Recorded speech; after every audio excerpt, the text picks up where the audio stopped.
Does anybody on this godforsaken app read a single book that isn't just straight up? What I am offering you in this video is not my opinion or my reading preference, it is facts. I do not trust you little bitches on Book Talk and your stupid Kindle Unlimited fantasy romance novels that you... The issue lies with too many tropes. And the first thing we need to establish is that all this so-called romance fiction and most, if not all, of the current women's literature out there is a... So if you spend hours reading these dark romance novels about goons and goblins... And they have the cringiest fucking sex scenes I've ever read in my life. It's not spice. It's not a romantic novel. It's a popular blend of romance and fantasy that is just toxic, lazy, conservative propaganda. And to be opposed to them in any way is to be opposed to women. We need people to be reading things other than romance or romantasy. I'm 3 pages in and there's no spice. Alright, I'm gonna need a list of tropes to figure out whether... And where's the spice? I need the spice that flows. The reality of it all is that it isn't the question of women versus anti-women, or even the issue here is that women have suffering from internalized I think romantasy is the worst, or one of the worst, subgenres of fantasy high or low. I've never read a single one of these books. Do I need to go on?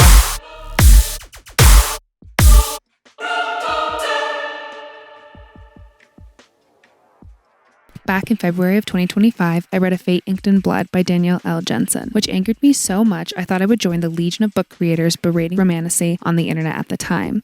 But obviously, I did not do that, as I allowed my emotions to subside, if only slightly, and I realized my genius hot takes were unoriginal and lukewarm, and that my video would just be another 20-minute diatribe insulting a genre that I knew very little about, in bad faith no less. At the time, my only introductions into the genre were the everlasting ACOTAR, The Empyrean by Rebecca Yarros, and A Fate Inked in Blood, with The Folk of the Air by Holly Black as an honorary mention. This hardly proved to be an adequate list of reading materials to fully swear off a genre, let alone make a public video announcing it so. So, I decided to create a list of books to read before I swore off the genre, and over the course of last year, I read 35 books considered under the umbrella of romantasy, and have come to the conclusion that this genre is both hardly as horrible as people think it is, and far worse. My reading rules were simple. Was I interested in the concept? If I was intrigued by the blurb, and possibly if I heard one interesting review, I added it to my list. For example, we have Paladin's Grace because the characters were older, Feybound because it's more diverse and inclusive but similar to ACOTAR, Emily Wilde trilogy for accurate folk, etc. Naturally, I felt compelled to organize all 35 titles as a way to aid in understanding the genre, and so, regardless of rating, I found the most comprehensive way to arrange these books was on a graph. The y-axis being world-building/fantasy elements, and the x-axis being romance. On the positive side of the y-axis, I included original world-building and unique premises, and good faith adaptations of various mythological beliefs. On the negative side, we have lazy, chaotic, or nonsensical fantastical elements. Stories where the fantasy took so much of a backseat to the romance that it had me kind of scratching my head. For the x-axis, on the positive side, I consider how romantic the book actually is in both the literary sense and the personal. The negative side I'm calling erotica. However, we must make the distinction that these loose terms do not accurately represent the spice level of the books rated. It's more so a kitschy way to define whether or not I think the book builds a relationship between the characters and their environment, or if the story is a loose vessel for contrived connection between characters, forcing them into scenarios with false tension and waxing poetic about vague characteristics we'd never actually seen on page about the character. In essence, you're so brave and smart and strong. I'm so in love that you have all these traits. I can't stop thinking about you. Even though all she's done is yell at people once at a dinner scene or something. And just so I'm completely clear, I'm not calling small world building or erotica bad. The chart is meant to explore how well developed the fantastical and romantic elements of certain books actually are. Erotica is its own thing with its own genre conventions. Just because a book may end up on the negative sides of the chart doesn't mean I didn't enjoy it, just that it may be misplaced in the romantasy category and may be more akin to genres like erotica. Because I do think there is a difference between lust and love. I am Arthur, King of the Britons. You have proved yourself worthy. Will you join me? You make me sad. So be it. Come, Patsy. None shall pass. What? None shall pass. So be it.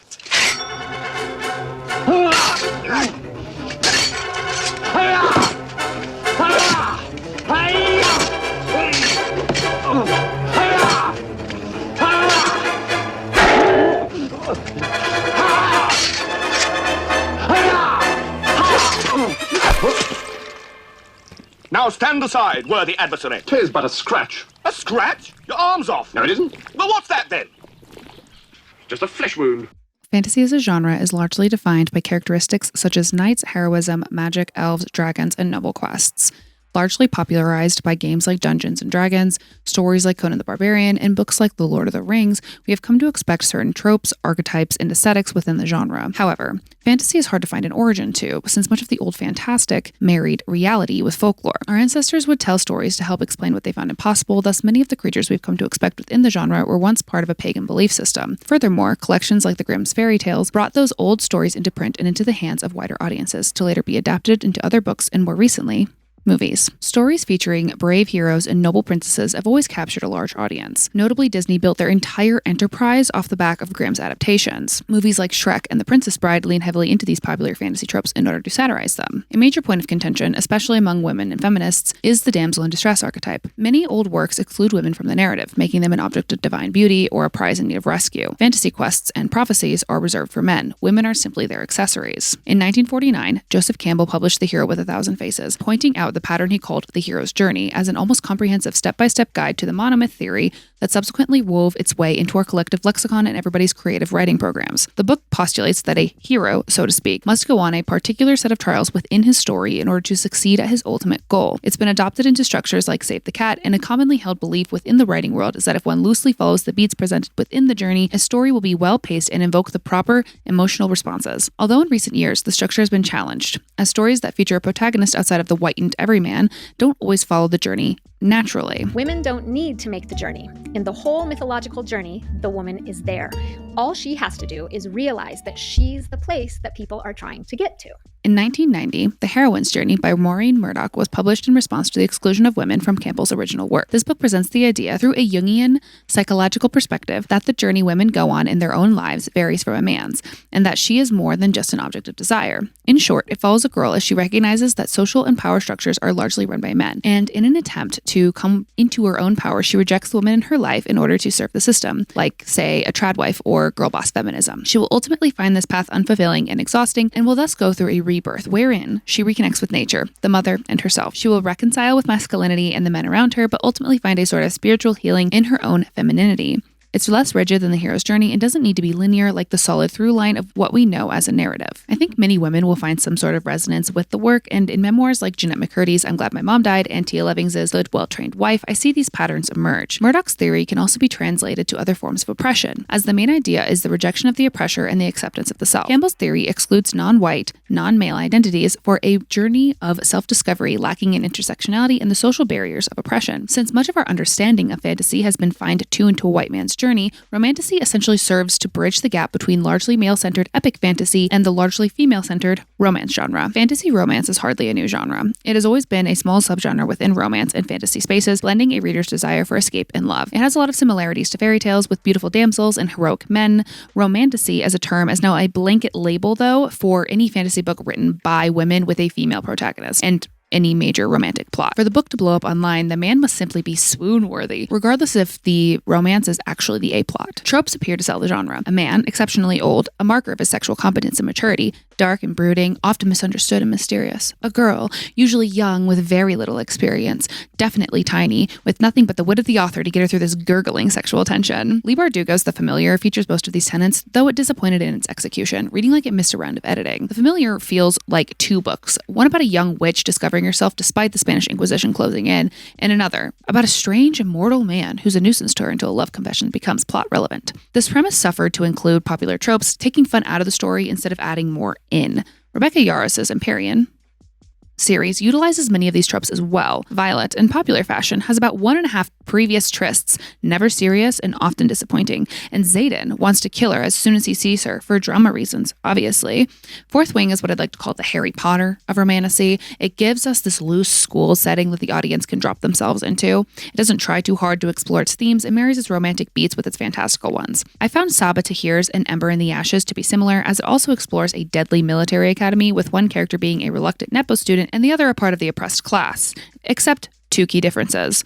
no dragons, and a nuanced approach to militarism and colonization. Fourth Wing is a digestible story with basic governmental criticisms that appeals to the reader of either political affiliation and never really takes the time to challenge the system at large. And while it's incredibly popular, many other works like Tahir's do actually provide astute criticism to colonization and provide more competent dystopian regimes. But I also noticed a schism in the genre here. Some lean on oppressive governmental structures like dictators and the divine right of kings in order to build up the epic elements of its plot, whereas others lean more heavily on myth and the exploration of romance within various pagan beliefs. And Ember in the Ashes does marry these, having the totalitarian government suppress information about magic, but works like Su Lin Tan's Daughter of the Moon Goddess instead adapt myth where magic is inherent but a dark force must be stopped, often a dark lord or trapped chaotic deity. We can then peg Romantasy as a term that then defines some sort of fantasy world with a romantic A-plot and a fantastical B-plot, which I then would expect to couple with the romantic plot in some meaningful way. In essence, the characters joining forces is the one thing that can defeat evil,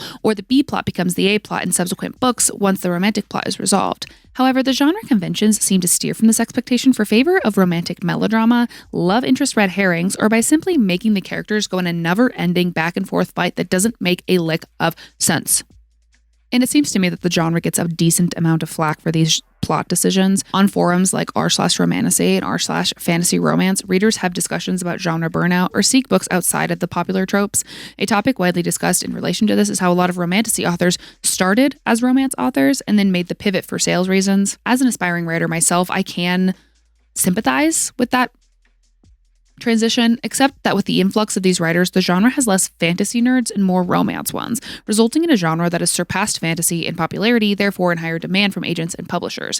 It has become mass-produced.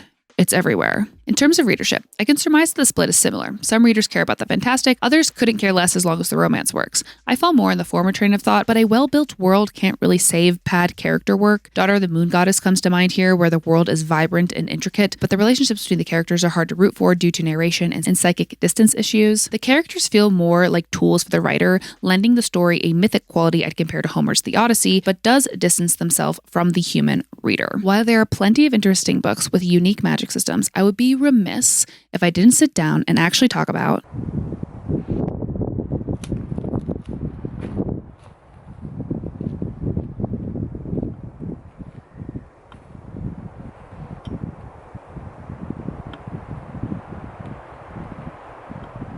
the Tuatha Dé Danann, or original Celtic gods and goddesses, are believed to have been a precursor to the Ishi. They used their innate magic to become the She, or more colloquially understood in English as the Fae. Though this is a generalized understanding, as Celtic history is notoriously difficult to pin down. Translations are debated heavily, beliefs are rooted in stories and superstition, and most of the indigenous Celtic cultures have been muddied by Christianity, as the medieval monks were some of the first to record epic Celtic tales, imbuing Christian ideologies into them as a means of converting the Celts to Catholicism. It even can be argued that calling the Celtic supernatural beings Fae as a blanket term perpetuates their culture's erasure. But for the sake of simplicity, I will continue to utilize the term. Before we move forward, it is important to understand that the Celts were not one people. Often the term is used to refer to the Scots, the Manx, the Irish, the Welsh, and other various pre-Christian cultures found in Britain, France, and Germany. The Celts were diverse in language and belief, even if similarities can later be found after careful comparison of historical and religious texts. In fact, many pagan cultures share myriad beliefs, thus leading to theories such as the monomyth. I mainly focused my research on the Scots, Welsh, and Irish, as much of my pre-research knowledge came from my collegiate studies of those texts. As we get into discussing the world-building aspect of the Romantasy genre, we must also build a generalized understanding of the Fae and what they represent. As a case study, let's look at A Court of Thorns and Roses by Sarah J. Maas. It's only natural to draw from existing cultures when building a fantasy world, and more specifically, a magic system and fantasy religion. This idea has been a great tool for marginalized authors to explore their cultural roots and share these cultural roots with people that would have otherwise not been exposed to them. However, authors will naturally take liberties when adapting anything, and we can never be too certain how closely an author adhered to the source material. In essence, Rick Riordan built an entire franchise around Greek and Roman myth. There exist many texts to reference when adapting these myths, and Riordan is somewhat considered to be an expert on the topic, and yet people still criticize his work and find discrepancies between the source material and the final adaptation. So while I don't think we should expect a direct copy of the original text regarding Celtic lore, I do think the author should establish integrity within their work through a direct correlation to the source material. A Court of Thorns and Roses does not have this integrity. Suddenly she spied a fine young man standing by a tree. He said, "How dare you pull them branches down without the leave of me, my dear, oh, without the leave of me." She said, "This little wood, well, it is me very own. Me father gave it to me.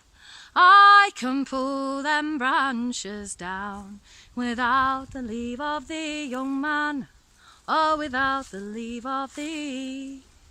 In the novel, Maas adapts The Ballad of Tamlin and The Beauty and the Beast in a fairy crossover from hell. The attempt falls flat when the source material is considered, and little did anyone know what cultural impact the book would have half a decade after its release. Prythian is a lazy magical world that's just England that lacks a fundamental understanding of the Fae and Celtic culture in general. Firstly, the Fae exist on top of us. Their realm is a mirror of our own and doesn't exist really on any map. Otherworld, as it's known as, is both a resting place for the dead and a realm in which the Ishi dwell. Fairy-like creatures hide in the shadows of nature, the hollows of rocks, and the barrier between the two realms is hard for us less than magical humans to cross over on purpose, though it is often warned against wandering in the woods alone. In ACOTAR, there's a physical wall that must be crossed, which in its own story is fine. It works in the context of a fairy tale or a great fantasy adventure, but in the adaptation of a Celtic folktale, it fails to take any of that culture into consideration. Now, Tolkien himself wasn't innocent in taking from Celtic mythology, as he was heavily influenced by Welsh mythology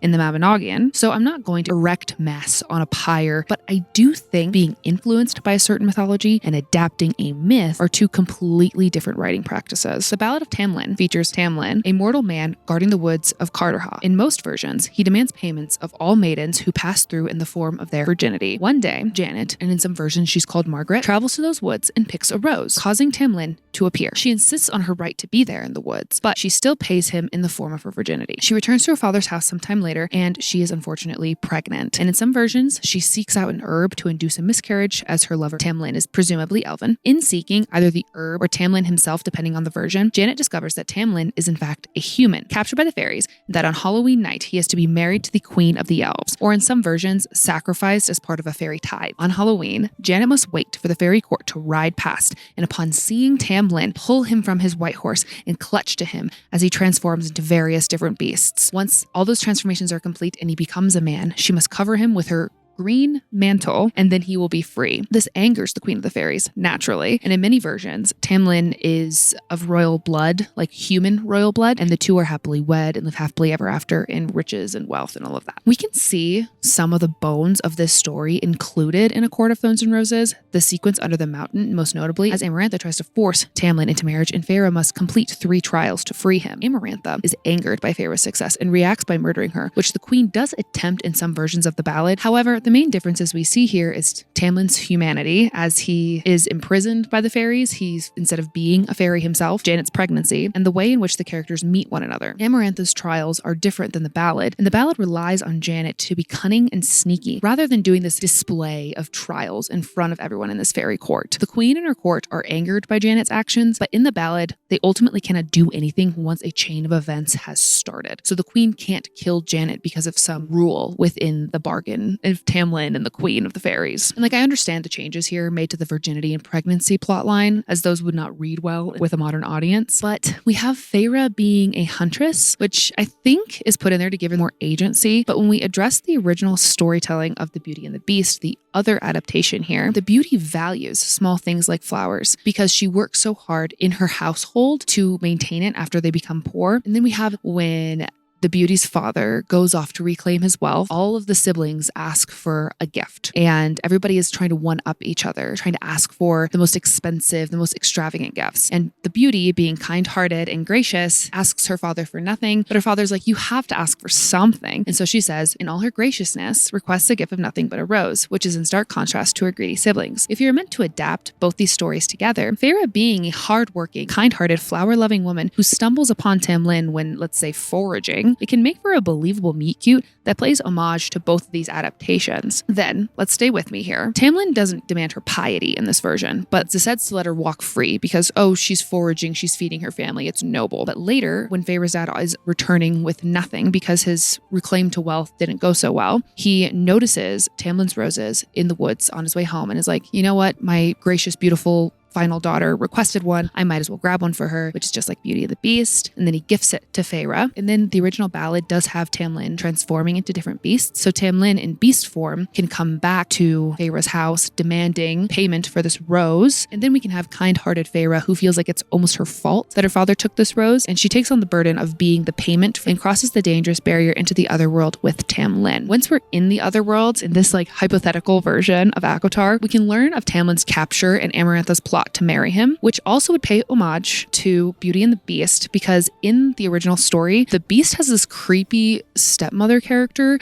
who is also a fairy and is demanding the affections of the Beast, which he refuses to give. Amarantha then could be an active villain within the story because ACOTAR, from a writing and like plot structure standpoint, doesn't really have a lot going on from the entrance into Prythian all the way up until Under the Mountain. So we could have Amarantha being this active villain, and we could be exploring the fairy courts and our very human main coupling, and together they must trick her to save him. Both of these stories feature the male character almost dying and the female character's absence, and the stories do feature a lot of other similarities, as I've already mentioned with the roses. It's almost as if Sarah J. Maas tried to remove these similarities in favor of an erotic girl boss narrative instead of the quiet strength of the original work's female counterparts, which is a whole nother topic in and of itself. The story as it's presented disregards Tamlin's origins for these fairy dramatics, and Feyre's character is changed into a shallow depiction of strong womanhood, whereas the original stories seem to almost have Elaine's character archetype at the forefront. It makes me a little excited actually for the new book that's supposedly coming out, but I don't really have faith in Maas as an author to deliver strength and quiet femininity. The first book is slightly less egregious when it comes to the Fae than like the rest of the series, but as we get into the subsequent books of the ACOTAR series, Maas prefers these abusive power complexes and retconning to actual conflict and culture and world building. Not only this, she also takes personal liberties to disregard centuries-old superstitions by calling humanity weak and gullible, in reference to fairies can lie, actually. And iron doesn't even hurt us. Like, we can use iron if we want. Like, that's totally a lie we just told humans because they're so dumb and weak and gullible. And like, they needed something to think that they had on us, which is not only poor cultural representation, it's also just bad at building tension. So like, as an adaptation, this book is just mediocre, but as like an original story, it's completely all over the place. Celtic culture has been muddied down and slowly erased by centuries of Christianity and years of oppression at the hands of the British Empire. The Fae are a complex network of supernatural beings whose stories have either been appropriated, thinking Yule and Christmas, or watered down into devil worship and persecuted as witchcraft, like Samhain and Halloween. I just think that if we're going to use these stories as a fantastical reference, we should recognize where they come from and how the culture has been impacted. Now these people's stories are being further stilted and watered down and turned into an erotic niche, a very large erotic niche. I get the appeal of being dragged into another realm by a sexy, dangerous creature. People read these books as a form of escapism, and I would argue that, regardless of personal enjoyment, there are books that do this better than ACOTAR because they honor the original lore of the folk while allowing these stories to have their own form. They aren't direct adaptations, to my knowledge, but feel more like they could exist within traditional folklore than ACOTAR or any of its spin-offs. While ACOTAR is only one case, it has influenced an onslaught of copycats, which appear to only reference the ACOTAR version of Fae instead of the myriad of folklore that there is to pull from. Out of the Romantasys I read for this video, 20 or so feature the Fae. The only ones that seem to respect them are the Folk of the Air and Emily Wilde's trilogy, and I think in a vacuum, the vulturing of other book concepts is unavoidable, it's bound to happen, and fantasy as a genre notoriously has all of its different tropes like any other. While my personal main gripe with Fae world building usually lies within its cultural erasure, the overarching problem I found within the genre is this ongoing trend of lazy world building. Going back to Sarah J. Maas, she just grabs creatures and gods and goddesses from whatever religion or culture she likes and co-ops them into her own flat, lazy characters. A massive example of this is going to be Mor in the ACOTAR series, because the Morrigan is this complex goddess within Irish folklore who predicts battles by using luck, and you have to like appease the Morrigan in order to win in war, whereas Mor as a character doesn't really do much, especially like in A Court of Wings and Ruin. She's not like fighting battles peripherals. She's just kind of like there, coming out.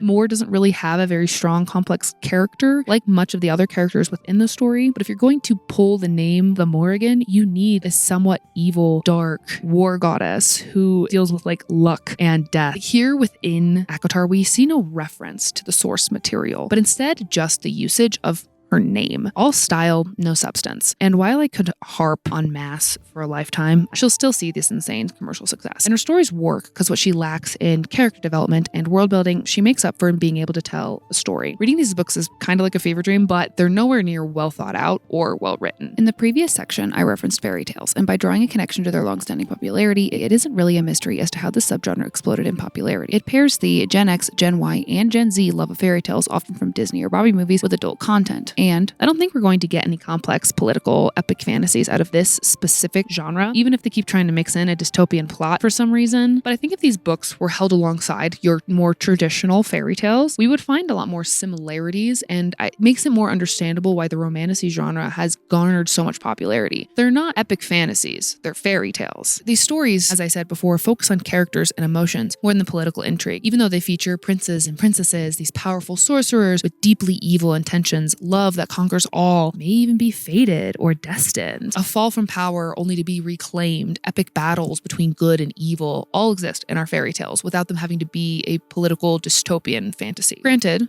these stories have a lot more smut than fairy tales, but that's a topic for a different section. And I also don't want to pretend that some of this world building is better than it is. The Artifacts of Uranus by Nisha J. Tooley uses the terminology of high and low fae to build a caste system within the world, but that's where the inspiration stops.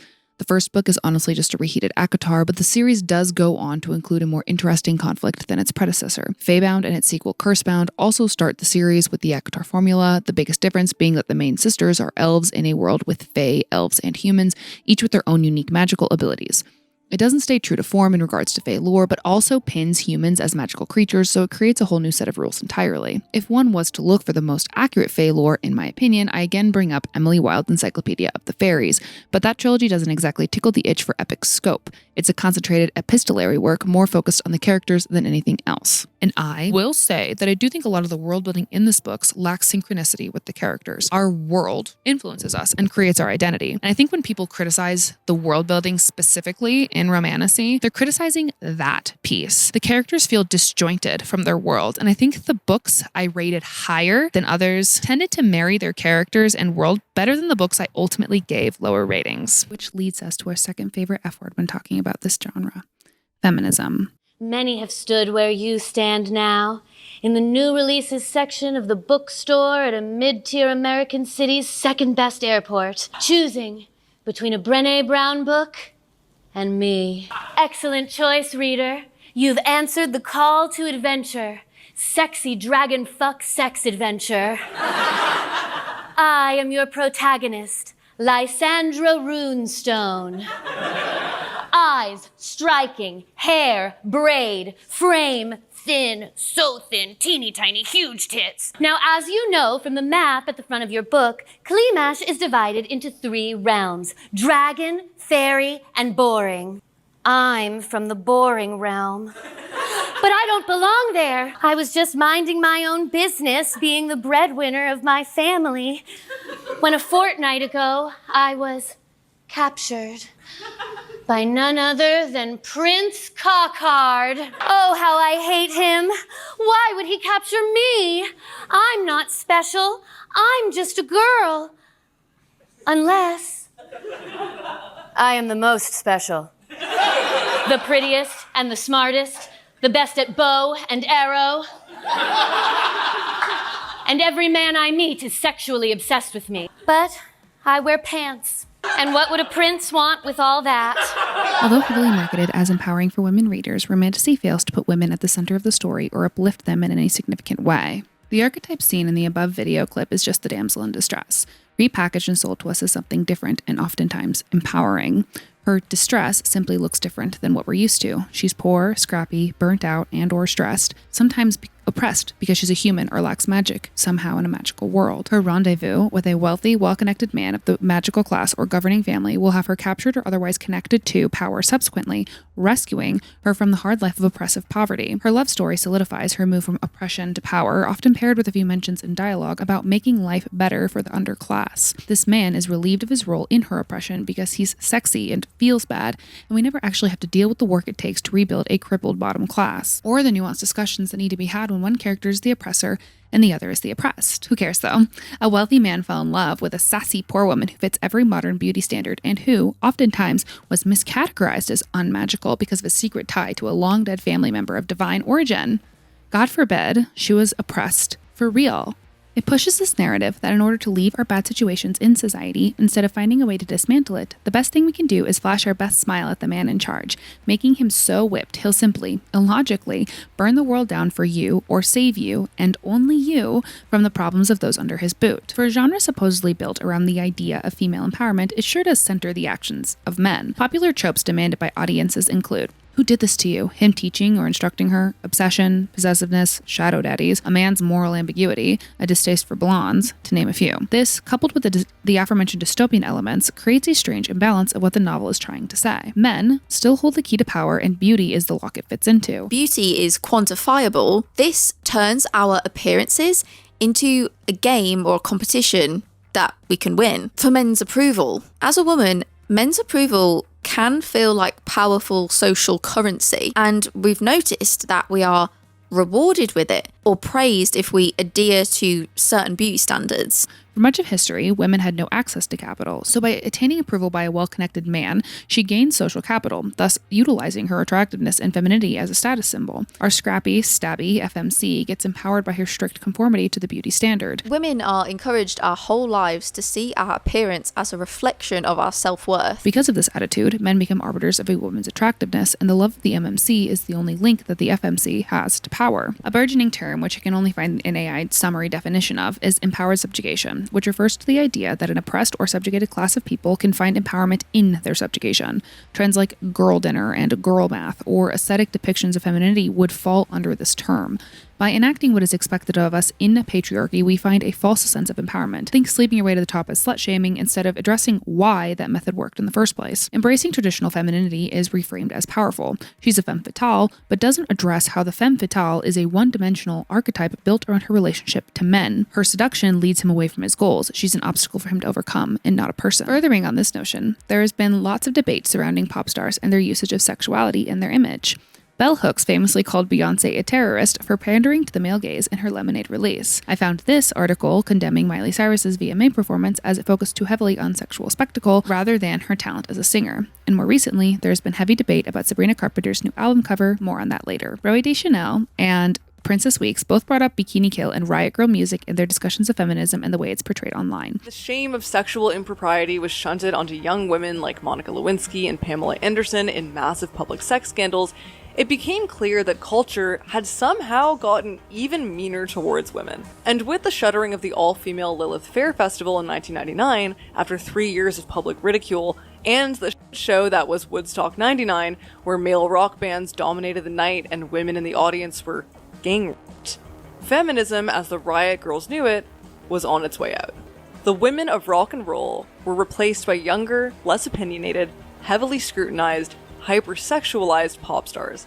Most baffling of all, the solo act girl who is both aware of and naive to her own sexuality, who sings songs by record labels in sold out stadiums, and who sells lots and lots of merch, was marketed towards young women. Though quite popular in their own right, Bikini Kill was not commercially viable, and therefore groups like the Spice Girls were used to repackage their message in a way that is more mass appeal.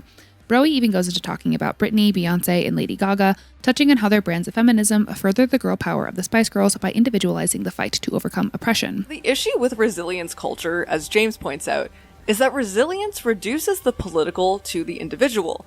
It transforms the problems of social inequity into issues of private agency and ability. Our favorite FMCs also perpetuate this narrative. She is one woman, often in a patriarchal society that is pulled up by a man in charge because she is beautiful or important somehow. She is made ageless by magic so that she might never lose her beauty and flaunted to the MMC's circles, often to prop him up like he won some sort of prize. It's difficult to find sexual liberation as a woman who is sexually attracted to men. How do you embrace what you like without taking the partner into account?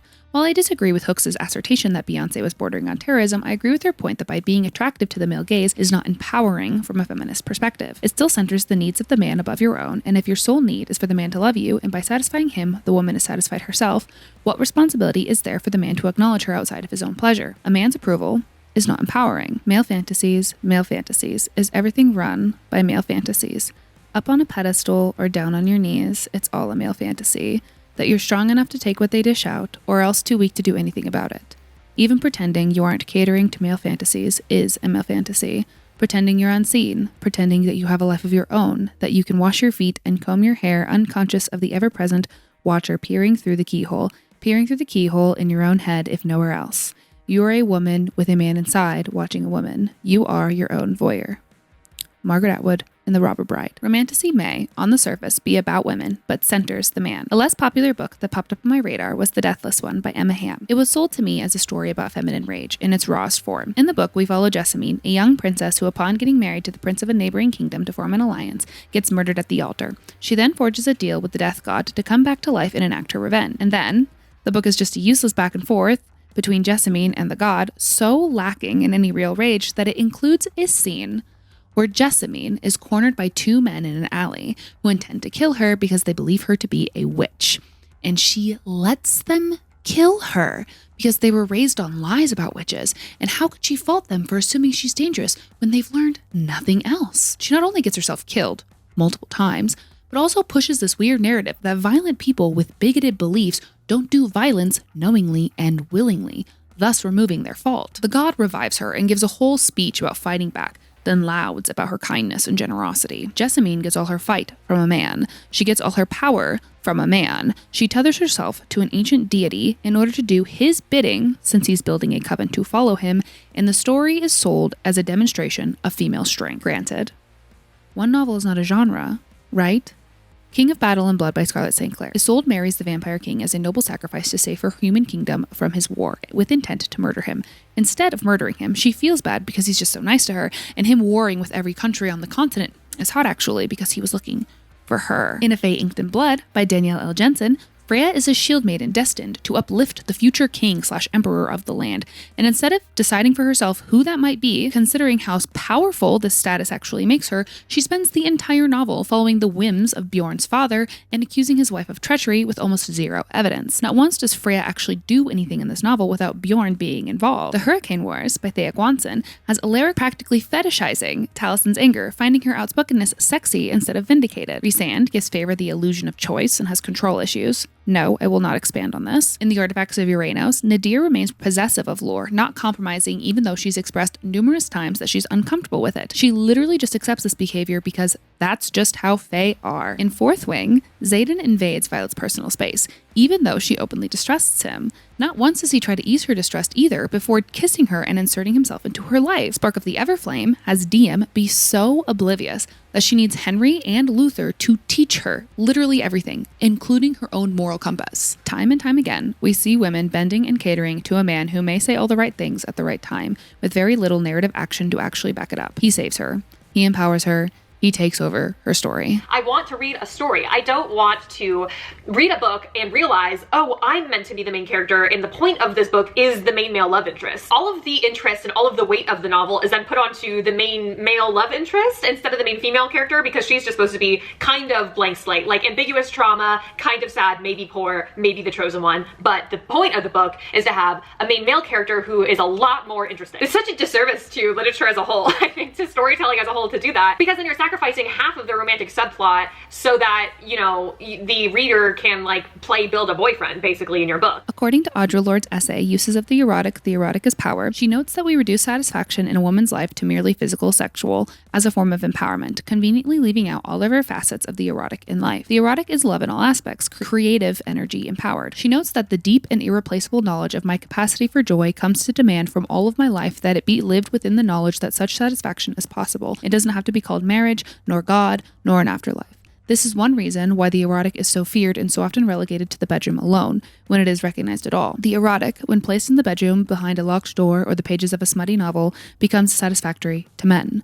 Straight, and some bisexual, women's liberation is framed through pleasure derived from men. Her pleasure fails to come from herself and her life. In purity culture, women must cover up and deny a man's advances, for she is the gatekeeper of his sexual morality. The feminine body is thus a temptation to be avoided, even by the woman living inside. The fear of desire gives it power. The fear that we cannot grow beyond whatever distortions we may find within ourselves keeps us docile and loyal and obedient, externally defined, and leads us to accept many facets of our oppression as women. Therefore, dubious consent removes the woman's desire. If a man takes what he wants, and the woman is passive, then she never crossed that all too conflicting threshold of desire. Romantasy leans heavily on gender and bioessentialism, the belief that men and women are innately different, and that the behavior we associate with either gender is biologically ingrained in them.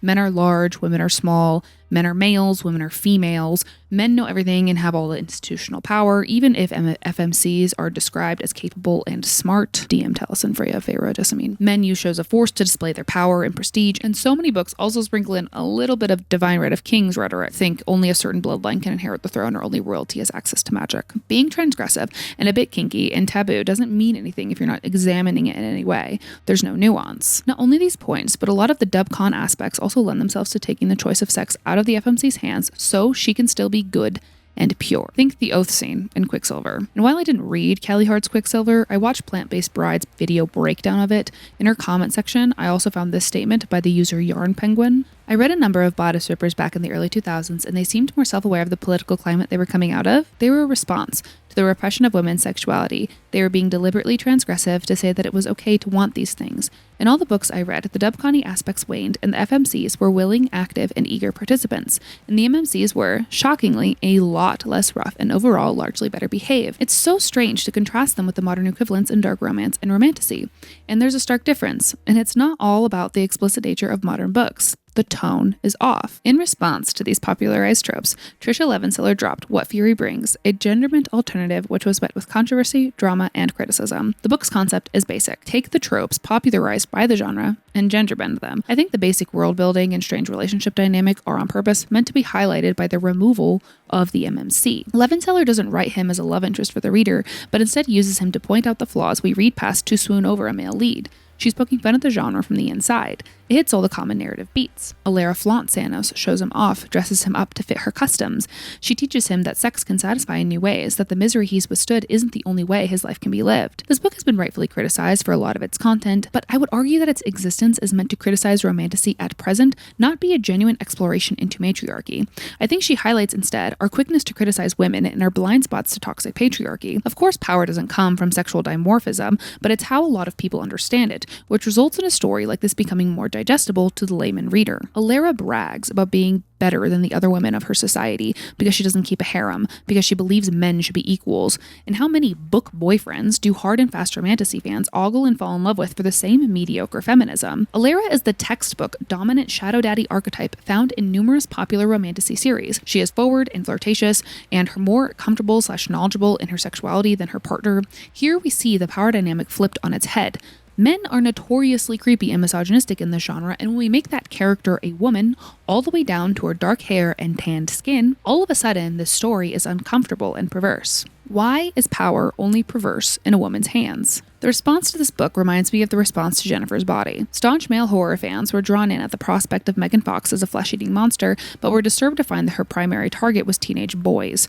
Men being punished is disgusting. It's horrifying. Except that these men find movies like Seven, where lust is punished through a gruesome scene, or Terrifier, where a woman is sawed in half upside down at the crotch, as disturbing. Scene is the hacksaw scene, and my jaw was dropped the whole time. I'm like, what the is this? And I just fell in love, and then that scene just like sealed the deal. Or disturbing on the same level. It's sad that in an imaginative world where anything is possible, all we can seem to dream up is something that reinforces the status quo rather than alter it. Something like What Fury Brings becomes subversive because we have almost nothing else that empowers women. Graceling by Kristen Kishore introduces what I think is the closest thing to what the genre tries to promote. The book is full of lore dumping and questionable choices, but the violence perpetrated by the FMC, Katsa, makes sense in the context of the story. She has this magical ability to kill anybody in a single blow and has internalized the idea that this makes her wretched. a monster. Katza is violent and opinionated, falling well into the Reddit-coined stabby FMC archetype. Although instead of pairing her up with a reckless, brooding MMC that would have enabled her volatile behavior, she's paired with an MMC that, despite being able to nearly match her in combat, is soft-spoken, patient, and kind. In the tropey violent FMC, we almost never see this aspect of the personality challenged, since it's meant to be a palatable way of giving a woman strength. Poe challenges Katza's outbursts and helps her recognize where her anger comes from and how to process it. Though this book isn't without its technical faults, I think this really was the only one I found that dared challenge the notion that a woman's strength mainly comes from her ability to say a punchy line at a political meeting. The strength in character goes far deeper than the implied goodness of forgiving all a man's faults and talking out of turn. My own deep dive leads me to agree with Jenny's take in this video that this genre is not being utilized to its full potential. With the guaranteed happily ever after, there's so much room to explore other themes like family, oppression, class, the indomitable human spirit, etc. The strength of these FMCs is defined by masculine traits like physical prowess and capability in battle. Her trauma is cured through learning how to fight, often taught by the MMC, and being chosen teaches her that she is lovable. I made the comparison in my chat about the Hunger Games that we've taken dystopian literature with a romantic subplot and turned it into a romance with a dystopian subplot. That, subsequently, has reduced reading much to an escapist brain-off activity where people truly believe the art they consume isn't political, which is, in and of itself, dystopian. By watering down the fight for women's equality until it's just straight women becoming more sexually satiated, we fail to make feminism about fully liberating women. Many of the popular tropes in Romantasy are a product of the years of patriarchal violence against women, a fantasy that a woman, young and perfect, nearly untouched, can change the world before it robs her of her youth, her life, but only once a man loves her as deeply as she loves him. And yet, with the rise of conservatism, mostly white, women are subverting the violence against them as kink in order to make it feel empowering, to take control where they have none. Staunch defenders of the genre often say that people only hate it because women like it. It's not that deep. A recent TikTok has gone viral in talking about the low quality of too many of the books in the genre, that so many readers are accepting lackluster prose, bad editing, and anti-intellectual takes in regards to enjoyment of the genre. I think we can further on her points with the recent Jasmine Maas interview where she claims to skim read and skim edit, and that her books, with all their false representation of Greek and Roman myth, are written for skimmers. And I'm not going to get into the weeds of what makes a proper reader today, or if skimming counts as reading. What actually gets me about this conversation is the previous point that Romantasy is considered literature for women. Fantasy for women. Are women just not that deep? By excusing those who prefer to engage with media critically, calling their takes woman-hating to invalidate them, one perpetrates the exact same mode of thought they're criticizing. Forcing the escapist mode of consumption onto others is just as bad as forcing critical thought. These books may intend to empower readers, but this intent stops mattering once we take the result into account. What is real to me accounts just as much as what is real to an escapist reader. While it is important to question our critiques of a genre dominated by women, once the focus truly leans on the content of the stories, it becomes unfortunately obvious that Romantasy fails in its stated purpose, to empower women. But this leads me to ask, must everything a woman engages with discuss her oppression? Is there a way we can have both fun and subversion? You're killing people. No, I'm killing boys. While the genre is less than empowering, not everything a woman consumes needs to spread the perfect feminist message. Sometimes dramatizing her experiences is the best way to process them. Back in November of 2025, Willow Heath released a TikTok with the hook, "We all know Romantasy girlies aren't the brightest sparks," and subsequently got run off the internet. Staunch Romantasy fans clapped back by showing their degrees and touting how smart they are with their fancy high-caliber jobs. However, a lot of this backlash was to the offense insinuated by her remark, without any further consideration for the point she was trying to make. As someone familiar with Willow's content and a Romantasy reader myself, I understood the context of her comment, which refers to her video about how Romantasy feeds a patriarchy kink, which she has since deleted. It is no longer on her account. I cannot find it. And while I don't disagree about the kink remark, that is, I think her framing of this argument lacked the proper ethos to be received well. Also, as a side note, hate-bombing the work of a queer author and doxing her partner in the current political climate is weirdo behavior. PhD aside. Her hook backfired, but a lot of her points still stand. In fact, I've taken many of Willow's recommendations in my readings for this video.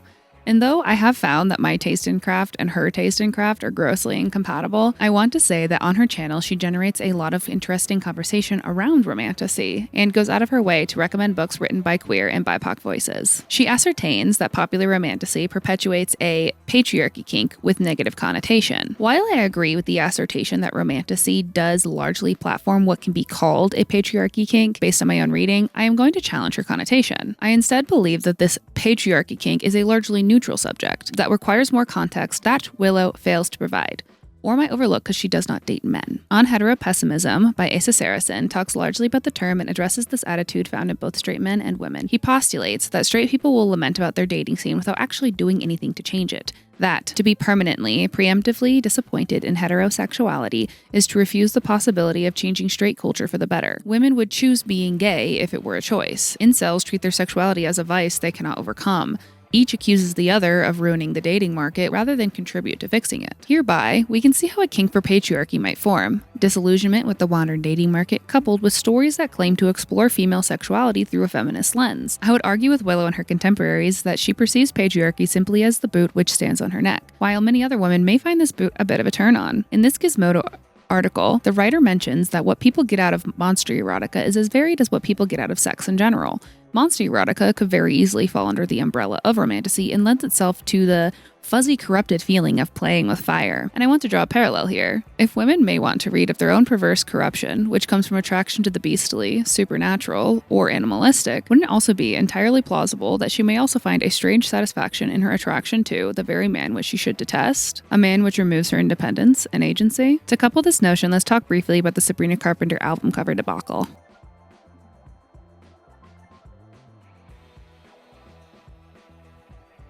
Statistically, the most dangerous natural predator to women is men.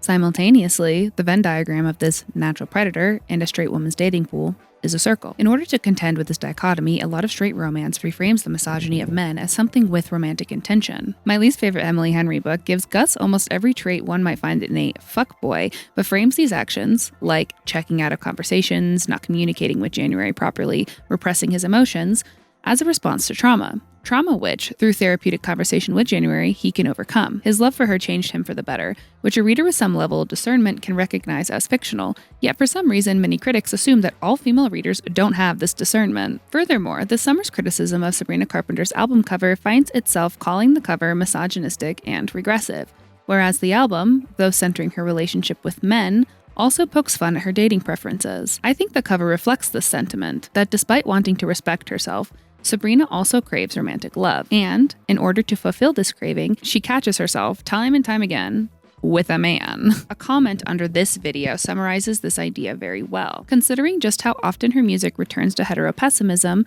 how she keeps portraying her attraction to and desire for men as a bit of a curse, I think the album cover is engaging with all of that quite well. She's kneeling at a man's feet, more dedicated to him than he'll ever be to her. Much like the current state of romantasy, Sabrina Carpenter taps into the dissonance in being kinda subby as a straight woman. Where is the line between proper critique and the over-policing of female desire? And if you're kinda subby as a straight woman, where can you safely explore this, well, kink? She says to just keep doing what you like, but with a bit of a sigh and a wink. And maybe it's hard to imagine how we could rise in power without the help of a man. That's how a patriarchal system is set up after all.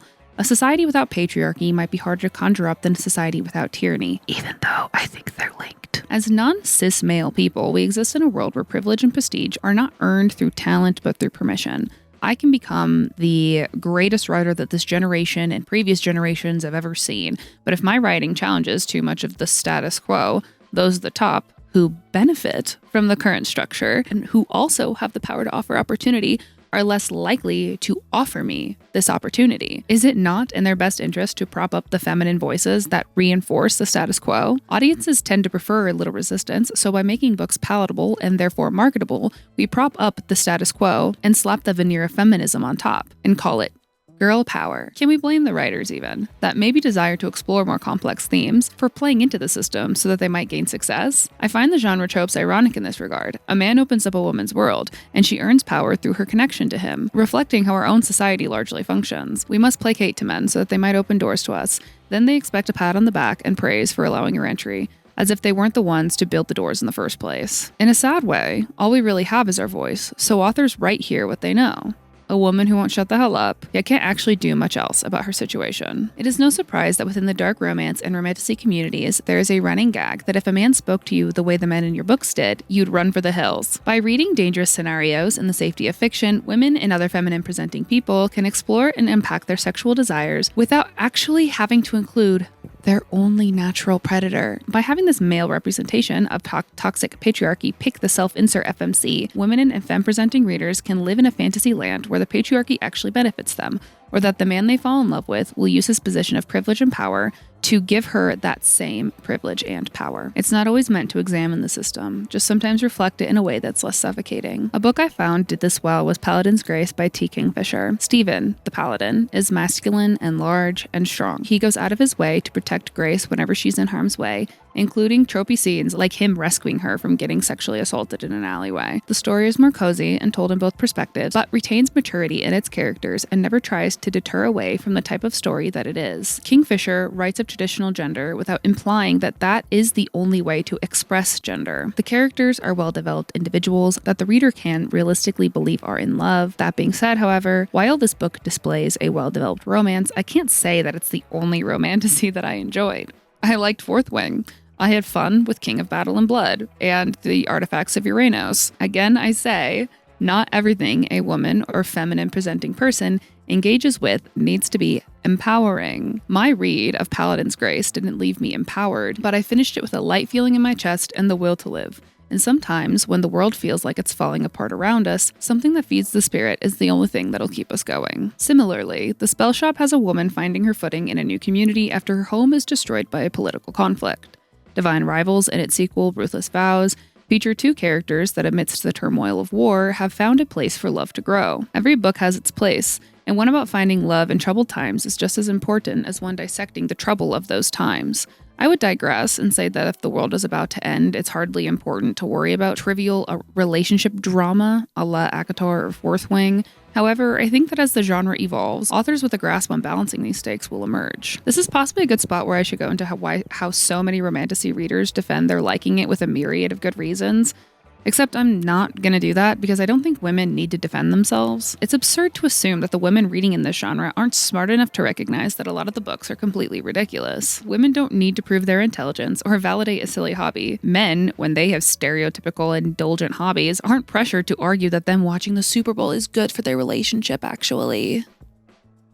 So, while the let people enjoy things argument has some basis in the over-criticism of non-masculine enjoyed media, I do think we're doing ourselves in the genre a disservice by disregarding criticism of it. We should criticize the sexualization of racially ambiguous men, the gender essentialism of popular binary language, gross power dynamics, piss-poor mythological representation, bad editing/craft, weak character development, token BIPOC side characters, a lack of diversity as a whole, token LGBTQIA+ side characters, and the stench of conservative relationship dynamics framed as ideal, to name a few.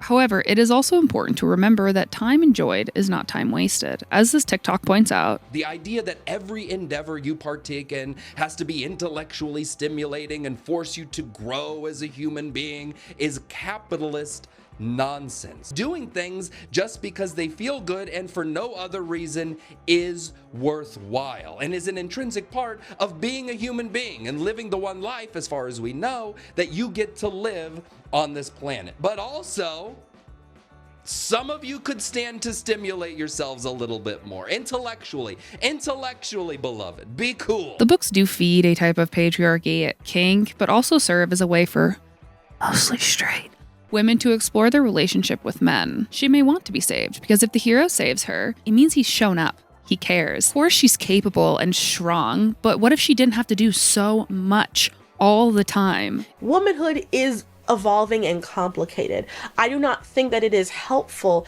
as feminists to dilute the idea that we as women cannot carry within us issues that we perpetuate onto our sisters and onto ourselves. I think it's very important that we not turn against reality in order to just entertain things. Enjoy your stuff, but don't baby yourself to enjoy your stuff. Enjoy it freely with all of your rights. If we consider this and Lord's thoughts on the erotic and Saracen's heterofatalism and the popularity of girl power feminism in artists like Sabrina Carpenter and couple it with how women have been raised and socialized on the idea of romance, we get Substacks like "I'm tired of hearing about your boyfriend" or Vogue articles talking about how embarrassing it is to have a boyfriend now. As straight women, we're confronting something that every other sexuality has had to contend with: a politicization of our identity. We were taught to crave romance, seek it, fight for it, brag about it once we succeed. A husband is a woman's greatest accomplishment. If she's too outspoken, too smart, too driven, too loud, takes up too much space, she is critiqued, because if she doesn't play the part, she might not be picked. Where do we separate the desire for love and the craving for acceptance? When do we recognize that men rarely fill either cup? The genre is absurd, makes fun of itself, can touch on women's issues in a lighthearted, digestible way, and provides overt melodrama in love and sex. When we over-criticize the readership instead of the literature, we miss out on these conversations, as readers try to defend themselves instead of the themes they connected with. As Sarah J. Maas has shown herself to be a shining example of, many writers write what they know to process what it means to them. We can't criticize the entire genre without acknowledging the women's lives it reflects, because that criticism can just become another tool to insult and delegitimize women. For all that the genre gets wrong, we shouldn't ignore what it gets right, and how many women have been positively impacted by it. So you're on Book Talk, picking up the latest 200-page slop. Maybe AI wrote it. Checks all the boxes on your enemies to lovers smut obsession. Enemies to lovers to enemies primarily. I love fanfic. Most books these days are trash. I also read The Great Gatsby and Huckleberry Finn. So you're reading authors with some problematic views? I don't know. Primarily North American fiction, right? Or are you too timid to read in translation? Maybe. You mentioned audiobooks, right? What have you read this year?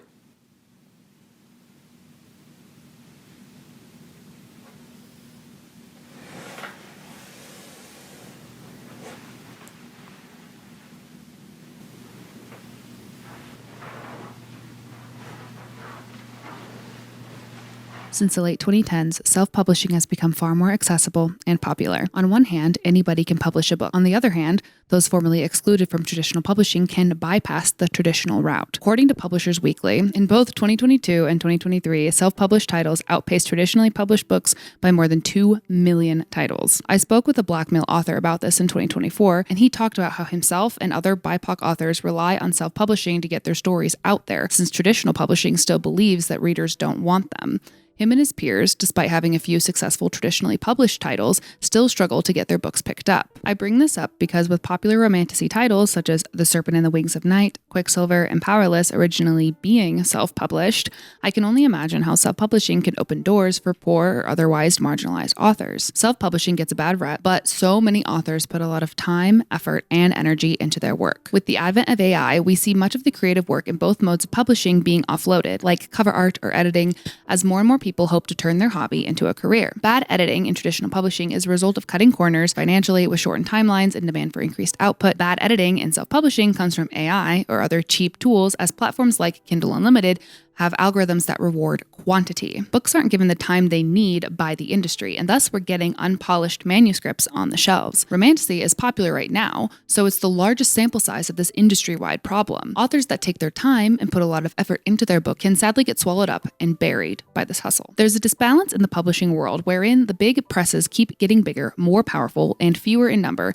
and the smaller presses either get absorbed by the bigger ones or get smaller and more marginalized. If a writer wants to do what they love for a living, they need commercial success, and their options are a massive corporate machine, which has more control over what gets popular than we may realize, or to become a small business owner and self-publish. However, even in self-publishing, whatever is making money in traditional will be the moneymaker there as well. Major publishing houses have influence over review outlets and other media. Ad space on places like Goodreads is purchased, creating inauthentic recommendations. In a publishing environment where capital, not creativity, is the prime directive, and where autonomy must be cleared by the accounting office, there's less demand for good literature, and there is more demand for pulp fiction. With the onset of mass market paperbacks in the 80s and 90s, we saw an uptick in what was regarded as pulp fiction. The term actually comes from the early to mid-1900s in reference to action-packed, poignant stories published in cheaply printed magazines, pulp being a reference to the wood pulp used in making their paper. This became a breeding ground for new and more risky genres to emerge, similar to the advent of paranormal romance in the 80s and 90s. Even though mass market paperbacks weren't actual pulp fiction, their content was pulpy in nature, gaining a reputation for lurid and explicit content. Books split between entertainment and intellectual. Not all readers are the same. Some seek to be entertained, others seek to be educated, or really anywhere in between. Publishers have capitalized on the demand for entertainment, likely fueled by our screen habits, and have catered their output to the pulp readers, the fun readers. And as an understandable consequence, those who read to be intellectual or educated feel their status as a reader losing social value when they're categorized alongside those who read with their brain off. I find this argument a little silly, since status should really have no business in reading as a hobby, but when most of our identity surrounds a curated feed loop, many might want to have a distinction between a reader and a reader. American publishing in the age of neoliberalism is controlled by markets, equations, and calculators, not aesthetic value, literary contribution, or scholarly impact, writes DeLeo. I bring back the TikTok I mentioned earlier. It's okay to read for fun, but some of you could benefit from some critical thinking skills. To say that yes, publishing is of course going to give big money deals to the biggest genres. If we take a second to think about the audience Romantasy caters to, it's no wonder it's gotten so big. Housewives, older women, young women, women in high-stress jobs who need to unwind, straight women, queer women, some men. A wide range of people can find something they're looking for in the genre because the genre isn't just one thing. If we reference the chart I made, we can see that my small sample size provides a wide range of world building and romance. Even my own ratings don't follow too much of a pattern. If there are hundreds of Romantasy books, maybe even thousands, pushed out in a year, some are bound to be flops and others masterpieces. And a question I've had to ask myself a lot this past year was, what actually makes good writing? I can point to every part of the ACOTAR series that I think is poorly written from a technical perspective. In fact, Sarah J. Maas breaks a lot of advice given by qualified instructors and editors, yet she's managed to entertain thousands of people. So if her writing is judged based solely on how entertaining it is, she does get like a higher score. I think that a lot of people, and potentially the market as a whole, would benefit from having higher standards for the art they consume, especially considering the amount published every single year. The people that dismiss the very real criticisms of the books that we read are doing the discourse and themselves a disservice. We owe it to ourselves not to become stupid. However, it's not my or anyone else's job to tell someone other than ourselves how to read. We can either have an interesting, productive conversation about a book, or we just don't speak. And that's fine. Reducing romantasy to fairy porn is just as reductive as telling someone it's not that deep. It has provided far more opportunities for women to get into the fantasy space, and while some very popular books have questionable quality, it's constructive conversations about the quality of the literature that foster higher quality work in the future. Big publishing houses will always chase the money, and it's not fair to compare the pulp of now to the best of the past. I could try and compare it to the pulp of the past, but that would be another very large conversation, and this essay is long enough. Women are the main consumers of books, all genres, and it's ludicrous to assume that she wouldn't want to read both the literary works of a classic Russian author and some smut. By splitting the female reader into two reading categories, we further the false dichotomy that women are either Jackies or Marilyns, bookish or girly, mousy or pretty. Women are people, deeply complex, with intelligence and desire. Of course, their reading habits would reflect that.